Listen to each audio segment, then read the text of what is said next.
오늘은 KB은행의 수석 이코노미스트 유신익 박사님을 모시고 미국 주식시장에 대한 말씀 들어보도록 하겠습니다. 박사님 안녕하세요. 네, 안녕하십니까. 박사님 트럼프 대통령의 관세 관련된 발표가 났는데요. 지금 시장이 정말 경기 침체에 대한 공포가 극에 달하고 있는 것 같은데 좀 어떤 상황인지 설명 부탁드리겠습니다.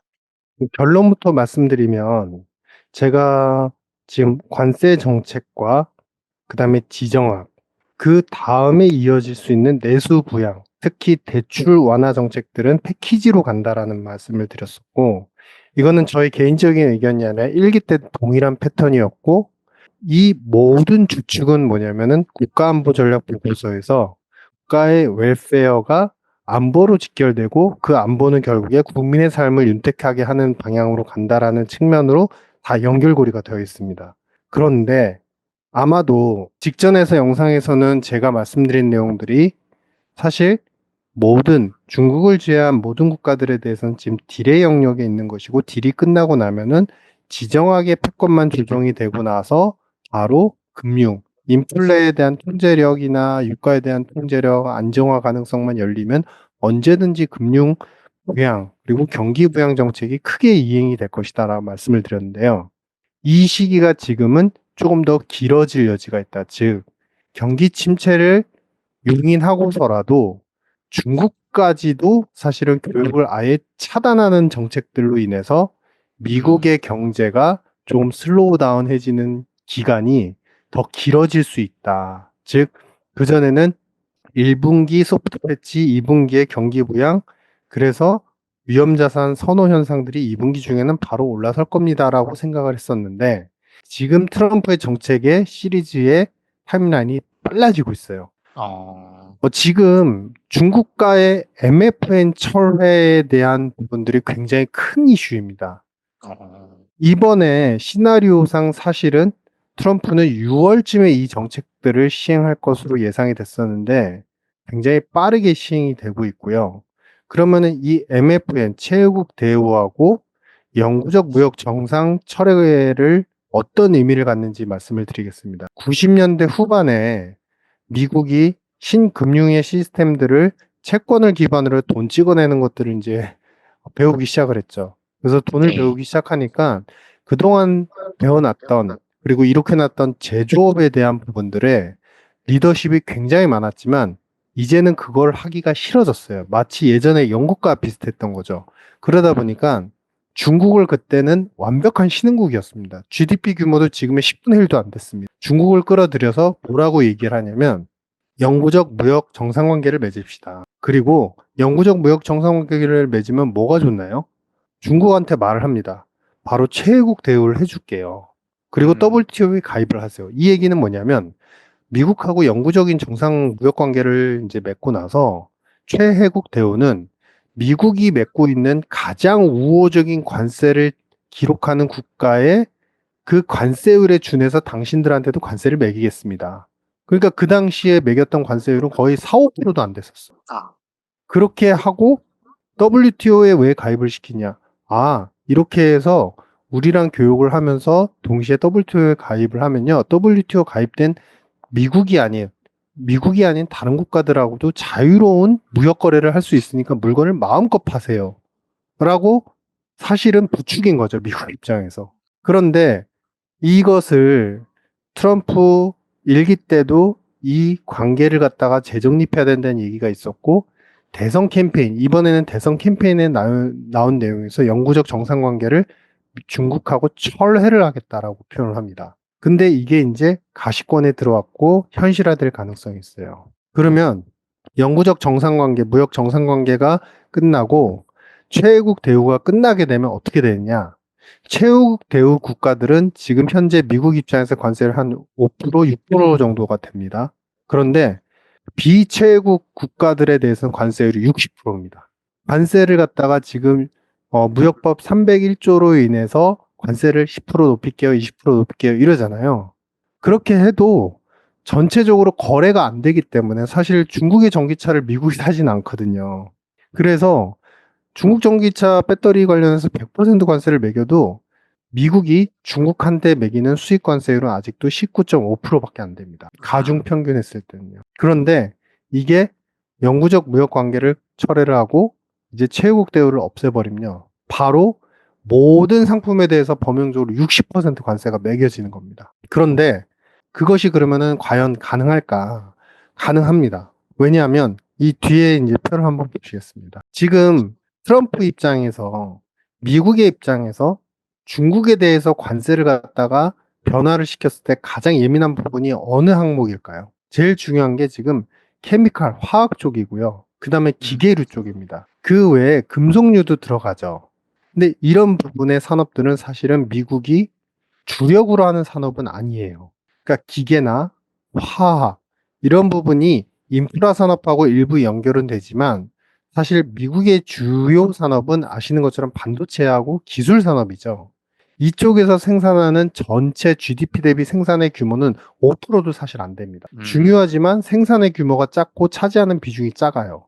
그러니까 예전에 바이든 정권 때 신장 위구르 인권 탄압 문제로 인해서 중국산 폴리실리콘을 안 산 적이 있어요.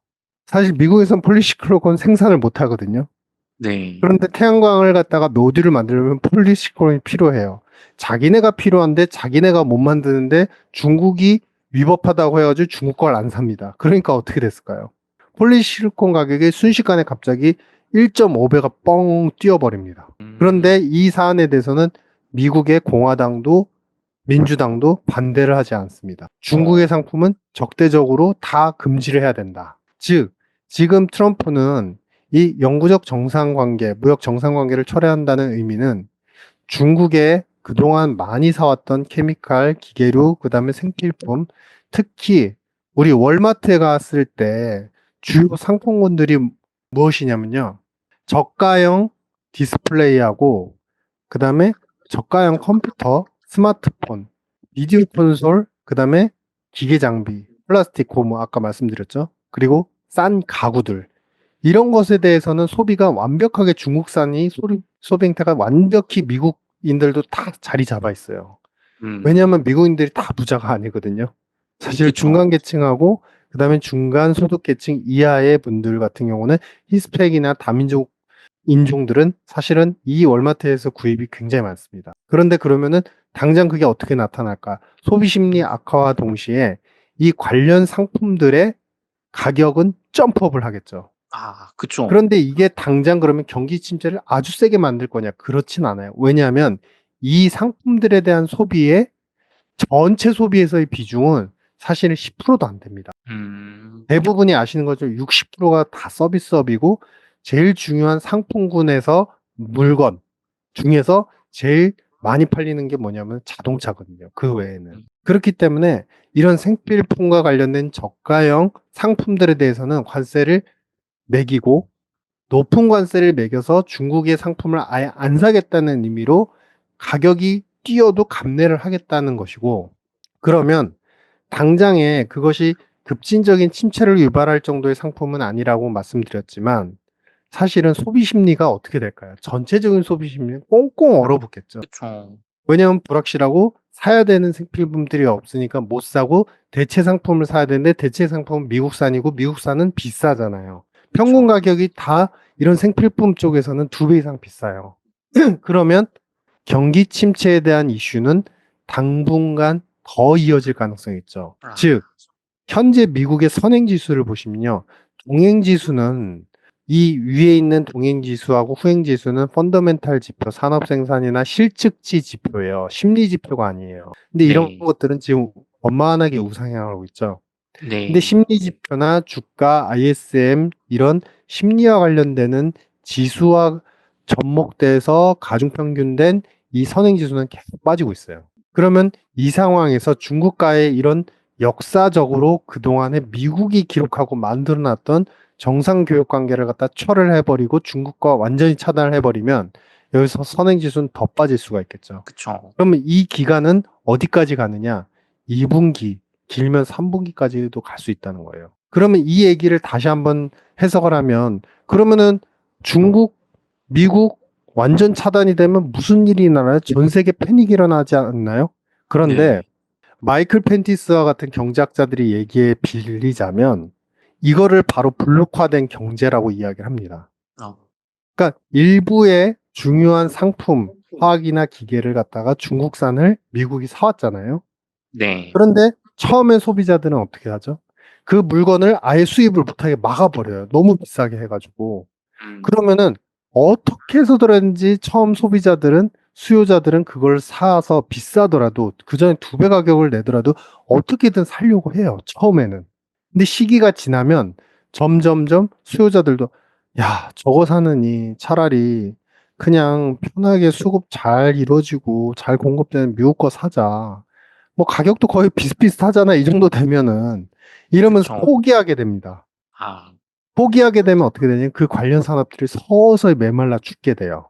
그러면은 그 중국 관련되는 산업군, 특히 중국산 상품들이나 원자재를 뭐 화학이라든지 아니면은 철강, 기계, 금속류를 수입해가지고 만들어서 팔던 그런 산업들은 서서히 아예 붕괴가 되기 시작합니다. 그 산업이 없어진다는 거예요. 수요자의 약화와 동시에. 그렇게 되면은 이 미국에는 어떤 산업만 남느냐? 그 기초 가공과 관련되는 중국과 관련되는 산업군들은 아예 씨가 말라버리고 이쪽 중국, 미국 블록에서는 아예 기술 사양의 제조업 산업만 남아있게 돼요. 반면에 중국은 어떻게 되죠? 그걸 미국한테 못 파는 상황이잖아요. 그러면 중국 나름의 블록을 만들어서 그 블록 내에서는 자기들만이 할 수 있는 화학과 금속류, 그다음에 저가형 디스플레이 이런 가구, 저가형 가구 생필품 이런 것들을 계속 만들어내서 그것에 대한 공급 국가를 만들고 그 안에서 블록을 또 만들기 시작을 합니다. 그러면서 차단이 일어나고 차단이 일어난과 동시에 양쪽 다 초기에는 경기에 데미지가 오게 돼 있어요. 그러면 그 다음에 끝이 뭐냐? 패닉은 아닙니다. 음, 다만 이 가운데서도 통화의 패권이 강하고 그래서 그 통화를 살려는 욕구가 많이 모인 집단들 있잖아요. 거기선 채권 발행이 여전히 잘 되고 그러면 이 국가는 여전히 미국이 되겠죠. 그럼 미국 입장에서 채권 발행을 통해서 결국에 경기 부양을 하게 되고 그 경기 부양을 통해서 다시 산업과 자신들이 키우고자 하는 산업과 내수를 업그레이드를 시킨다. 음, 근데 지금 제가 상업은행의 대출 강조를 엄청 해드렸잖아요. 맞아요. 작년, 재작년도 같은 경우는 단기채 금리가 사실은 쌌습니다. 그러니까 낮았습니다. 그래서 음, 단기채 금리가 낮았기 때문에 작년, 재작년, 이제 작년도 초반부터 바이든 정권 때도 단기채, 단기채, 파란색이 단기채인데, 단기채 기준으로 발행량이 적다가 발행량이 막 늘어나요. 그러니까 음, 단기채로 발행을 해서 예산을 조달하게 되면 돈을 싸게, 정부 입장에서 싸게 많이 조달할 수 있고, 그걸로 예산을 쓸 수 있으니까 편하잖아요. 근데 네. 단기채 발행량이 그래서 이렇게 많이 늘어났습니다. 장기채랑 중기채 같은 경우는 이렇게 빨간색, 주황색인데 많이 떨어졌어요. 이 얘기를 한마디로 통칭해서 하면 뭐냐면, 그 전에 이미 장기채는 많았다가 떨어졌고, 지금 단기채는 많아지고 있는 상태잖아요. 네. 그러면 지금 미국은 단기채든 장기채든 부채에 대한 부담이 너무 많다는 거예요. 그러니까 트럼프 입장에서는 대출 규제 완화, 세금 감면, 일자리 창출 정책을 계속적인 경기 부양의 방어적 정책으로서 밀고 나갈 수밖에 없는데 지금 이런 것을 연방정부에다가 그 법안으로 계류를 하고 의회에다가도 인정을 받기 위해서, 억셉트를 받기 위해서 계속 계류 중에 있고 압박을 하는 전략이지만 중국과의 침체까지, 그러니까 차단까지 감내할 정도라고 하면 이 경기가 약화되는 구간의 기간은 좀 더 길어질 수 있다. 음, 다만 우리는 2가지 요소가 있죠. 그러면 미국은 다 팔아야 되나? 또 그런 건 아니죠. 왜냐하면 경기부양책이 언젠간 나올 수 있다는 그런 신뢰나 믿음은 있잖아요. 일기 때도 네. 이미 정책을 시행했던 바가 있고, 그 2번째, 이렇게 한 좀 페드가 2번 할 금리 인하가 3번으로 늘겠네. 이런 기대감이 살아나잖아요. 네. 그러면 미국의 주식시장과 ETF, 그 다음에 반도체, 엔비디아 이런 기업들의 주가는 오르면 빠지고, 빠지면 또 오르고, 적정 수준에서 밑에서 또 지켜주리라고 믿는 경기 부양과 그 다음에 페드에 대한 금리 인하 기대. 이것들이 접목을 하고, 또 올라가면 트럼프의 이런 역사적으로 MFN, 중국과의 MFN을 갖다 차단할 정도의 이 정도의 용단이라고 한다면 침체를 굉장히 장기간 용인하겠네? 라는 불안감 때문에 또다시 위에서는 빠지고 그런 트레이딩 구간이 계속 반복이 되고 정책의 매듭이 결국엔 부양 쪽으로 완전히 전환되기 전까지는 계속 올랐다 내렸다 하는 흐름들이 더 장기화될 수밖에 없다. 이런 판단인 겁니다.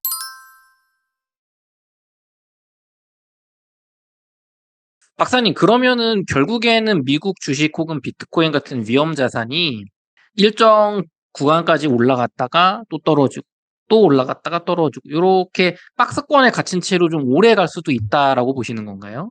네, 그 가능성이 상당히 좀 그전에는 짧게 왔다가 갈 거라고 생각을 했었는데 지금 제가 국가안보 전략 보고서의 시나리오상 예측되었던 그 시기 타임라인으로 봤을 때 트럼프의 중국과의 교역 차단은 언젠간 일어날 일이었어요.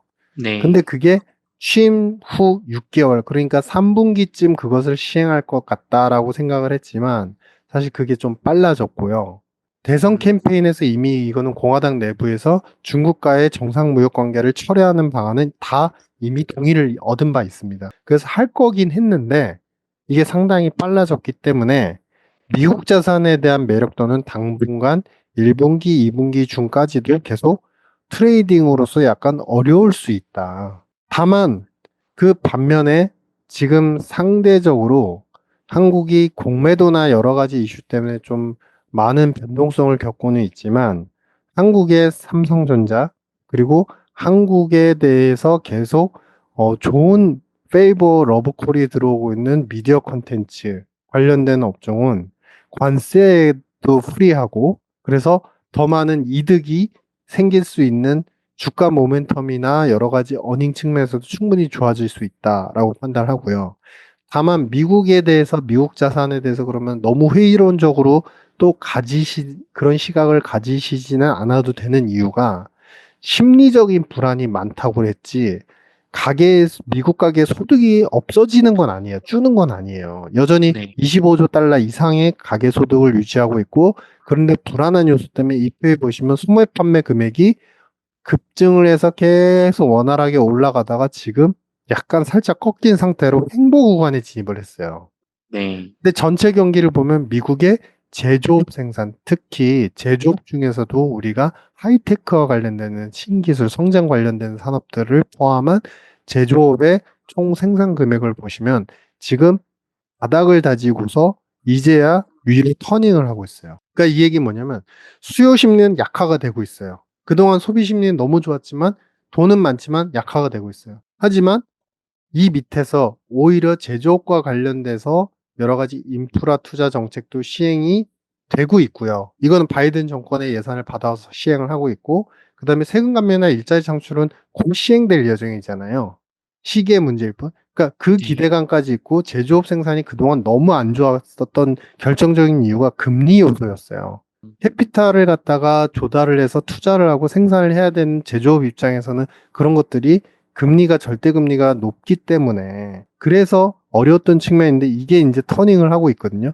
그러면 이 합을 보면은 뭐냐면 수요는 약간 다운이 되지만 또 생산 쪽이 또 일어나면서 미국 경제를 갖다가 그렇다고 완벽하게 크래시, 우리가 얘기하는 완전한 다운그레이드로 가는 게 아니라 좀 소프트하게 좀 내려갔다가 그 기간이 좀 이어지는 좀 다소 1분기 만에 끝나는 잠깐의 이유가 아닌 2분기까지도 어느 정도 약간 이어져 나갈 수 있는 횡보나 좀, 소위 얘기하는 지렁이와 같은 그런 그림으로 내려갈 수 있는 그런 구간에 진입해 있다. 이렇게 보여집니다.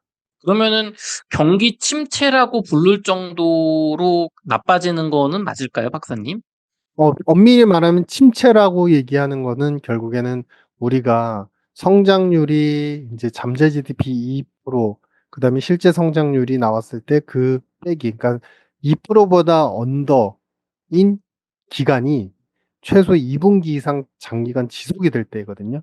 근데 네. 그것은 아니라는 거죠. 그러니까 음, 1분기, 2분기 정도는 침체의 양상으로 2% 언더로 성장률이 나오겠지만 3분기부터는 분명히 트럼프는 성장입니다. 트럼프는 음, 내수 부양입니다. 그래서 정책이 어느 정도 2분기까지 특히 관세와 중국과의 교역 차단이 마무리된다면은 부양의 정책은 충분히 나올 수 있고 그 패키지는 이미 마련이 되어 있기 때문에 그래서 3분기, 4분기에는 다시 업그레이드가 될 수 있다는 그림으로 본다면 이것은 침체라기보다는 인위적인 경기 둔화라고 표현하는 게 더 정확할 것 같습니다. 그럼 인위적인 경기 둔화를 통해서 중국을 차단하고 미국 트럼프 대통령이 원하는 어떤 금리 인하 그리고 돈 풀기의 어떤 동의를 내부적으로 받는다는 거잖아요, 박사님. 네, 맞습니다. 그러면은 많은 분들이 기대하시는 것처럼 그럼 이게 정말 끝나는 1분기, 2분기 동안 좀 어려운 거 알겠어. 흔들릴 때마다 저점에서 매수하고 약간 좀 반등 나오면은 매도하면서 현금 마련하면 좋을 것 같은데 그러면 3분기 이후에 올해 가을부터는 이 과정이 지나면 어떻게 되는 건가요? 3분기 이후는 말씀하신 것처럼 아직 패키지화되어 있지만 그것이 현실화되어 있지도 않고 언급은 안 나오지만 국가안보 전략 보고서와 캠페인에 이미 얘기를 했던 것처럼 상업은행들의 대출 완화 정책들은 굉장히 큰 거예요. 음, 상업은행들의 대출 완화 정책 같은 경우는 사실은 일기 때의 모습을 잠깐 보시겠습니다. 지금 현재 일기 때가 어느 구간이냐면요. 이 표에 보시면은 여기 보이시나요?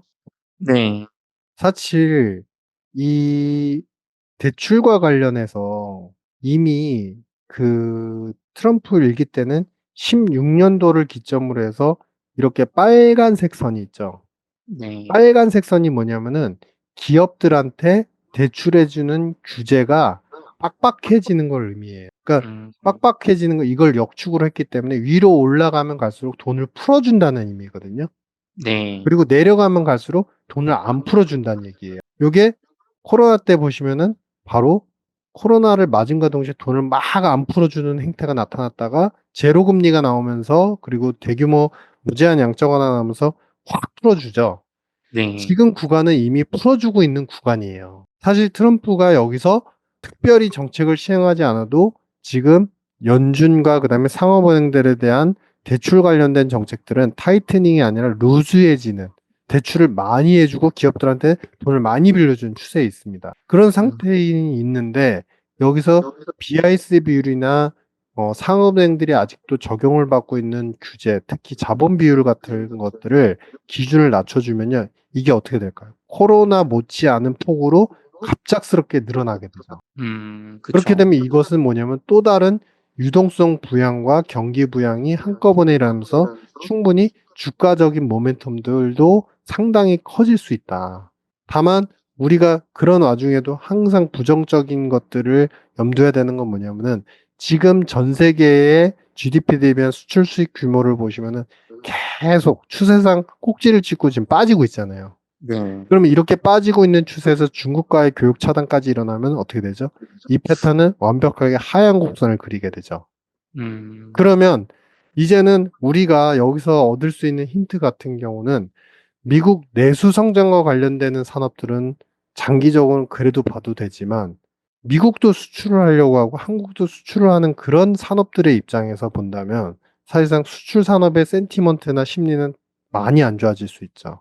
미국의 내수 성장과 관련된 산업은 결국 반도체인 것이고 그다음에 한국이 스스로 반도체를 제외하고서는 사실 한국 스스로 무언가 할 수 있는 산업군들은 뭐냐면은 가장 관세에도 민감하지 않은 게 뭐냐면 내수와 관련되는 방어적인 산업들, 즉 미디어 콘텐츠, 음식료, 혹은 화장품, 음, 미용 이런 부분들이 좀 부각이 될 수밖에 없는 구조고 이런 쪽은 상대적으로 공매도나 이런 이슈에서도 또 자유로울 수 있고 실적도 터닝을 하기 때문에 좀 긍정적일 수 있다. 상대적인 수익률은 더 좋을 수밖에 없을 것이다. 이런 개인적인 판단입니다.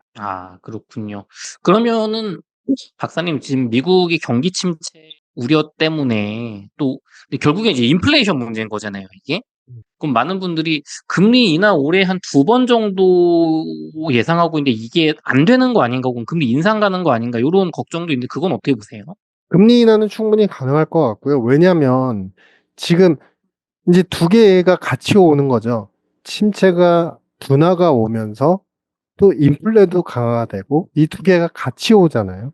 네. 왜냐하면 인플레가 오게 되면은 소비 심리는 더 악화가 되고 기존에 살 수 있었던 것들을 더 비싸게 사야 되는 입장에서 보면 블록화 경제에 대해서 말씀드렸잖아요. 소비를 안 하게 되면서 그 산업이 말살이 되거나 붕괴가 된다고 그랬잖아요. 그러면은 네. 침체가 또 더 가속화될 수 있는 거죠. 그런데 다행히도 앞서서 말씀드린 것처럼 미국의 입장에서 대중국과에 관련돼서 관세를 매겨서 피해를 많이 볼 수 있고 특히 의존적이던 산업들을 다시 한번 소팅을 해보면 기계 쪽 산업, 그 다음에 화학 쪽, 그리고 의류, 그 다음에 금속류, 이쪽이에요. 다행인 건 뭐냐면 이쪽이 차지하는 특히 미국의 CPI에서 차지하는 그 비율과 비중이 상당히 낮아요. 의류라는 항목이 상품 쪽에 들어가 있긴 하지만 금속류나 이런 거는 이제 어떻게 보면 상품, 공업 제품이라고 하는 상품 제조업 쪽에 이제 비용으로서 들어가는 측면에는 있지만 실제로 이 가격이 급진적으로 반영이 되는 거는 사실 자동차 외에는 별로 없거든요. 네. 그러면 우리가 여기서 생각해 볼 수 있는 거는, 아, 이게 금속류나 이런 것들까지도 물론 뭐 미국도 철강 생산에 그 캐파가 있긴 하지만 그 전에 썼던 그리고 쓸 수 있었던 중국산 철강 좀 싸게 쓸 수 있었던 그런 상품들을 쓰지 못한다고 한다면 미국의 완성차 가격도 다소 올라갈 여지는 있겠구나. 그러면 조금 더 주춤할 수는 있겠구나. 다만 이 차지하는 비중이 절대적 비중 자체가 낮기 때문에 CPI가 그렇게 빠르게 올라가기보다는 스무스하게 올라가다가 오히려 이제 우리가 얘기하는 침체 요소가 있으면 미국은 서비스업 소비를 확 줄이거든요. 이게 메디케어, 교육, 보건, 복지, 그다음에 운송 서비스 이런 것들인데 주택 렌트비 포함하고요. 이런 부분들은 되게 민감해요. 그래서 약간의 소비 심리 타격만 오더라도 그 관련된 산업의 소비는 왜냐하면은 안 해도 죽지는 않으니까. 네. 안 하면은 먹고 사는 문제와 직결되는 부분은 아니니까, 렌트비를 제외하고는. 그렇기 때문에 그런 요소 때문에 서비스업 가격이 떨어지면서 전체 CPI는 빠질 수가 있고요, 오히려. 음, 그래서 초기에는 관세 때문에 중국 차단 때문에 약간의 CPI 변동은 있을 수 있지만 오히려 전체적인 가격은 다운그레이드가 되면 페드 입장에서 더 안전한 금리 인하를 할 수 있겠고 침체에 대해서 우려 사항이 생길수록 페드는 세 번이라는 인하의 어떤 키 맞춤을 갖다가 이룰 수가 있기 때문에 오히려 너무 또 극도의 불안을 가지진 않아도 된다. 지금 만드는 이슈는 키워드를 정리를 해드리면 첫 번째는 역사적으로 일어났던 25년간 일어났던 중국과의 교역과 정상무역 관계가 철회가 됐다. 네. 블록화된다. 굉장히 큰 사건이다. 그래서 충격은 있을 수 있고 미국한테 데미지가 있을 수 있지만 그게 장기로 보면 또 이 시기를 지나고 나서는 그만큼 특히 트럼프는 더 큰 규모의 무양 정책을 할 것이다. 이 TCJA가 얼마나 큰 이슈냐면요. 사실 세금 감면과 일자리 창출은 제가 그동안에 되게 강조해드렸지만 별거 아니겠지라고는 하지만 역사적으로 추산을 해보면 일기 때도 18년도에 처음에 시행되고 나서 이제 18년도에 본격 시행이 됐죠. 두 개가 시리즈물로 이제 시행이 나와서 18년, 20년도까지의 추정치를 놓고 봤을 때 무디스 같은 경우는 사실은 2로 인한 GDP 성장 효과가 0.4 이상이라고 표현을 했어요. 그리고 미국 의회에서도 의회 예산처가 있는데 그곳에서도 0.6 이상의 성장률을 상승의 효과가 있다라고 했고 그만큼 이게 한 번 시행이 되면은 1.5거나 1% 초반까지 설령 그럴 가능성은 적지만 이제 하락할 수 있는 미국의 GDP가 점프업을 크게 할 수 있는 동원력이다. 그만큼 이 TCJA는 사실은 성장률 그때 당시에 이제 뭐 작은 기관이긴 하지만 성장률 이게 높인 효과가 2% 이상 내요라고 추정한 기관까지 있을 정도로 이 세금 네. 감면의 효과는 굉장히 컸었다. 특히나 아, 이제 우리 자본 지출이라고 하는 투자 측면에서 보시면 이게 과거에 보셨을 때도 이 초기에 이 시행이 되고 나서 16년도 이후에 이제 TCJA가 들어오고 그 다음에 이 숫자, 투자의 규모 자체가 이 그래프에서 보이는 것처럼 완만하게 꾸준히 계속 늘어나거든요. 네. 그러다가 이 구간 동안에 이 투자가 늘어나는 구간 동안에 똑같이 주가도 같이 올라갔습니다. 캐페스 생산 능력의 증대와 함께 이윤 증대가 계속 일어나니까요. 네. 그래서 아직은 나쁜 게 먼저 와서 좀 안타깝고 인위적인 어떤 둔화 정책, 경기 둔화 정책이 와서 안타깝긴 하지만 지금 조심하는 구간을 지나가고 나면 또 경기 부양이 올 수 있기 때문에 그것을 기다리는 좀 시기를 좀 길게 잡고 가시면 좋을 것 같다. 이런 판단입니다. 좋습니다. 끝으로 박사님의 책이신 트럼프 패닉 어떤 책인지 소개 부탁드리겠습니다.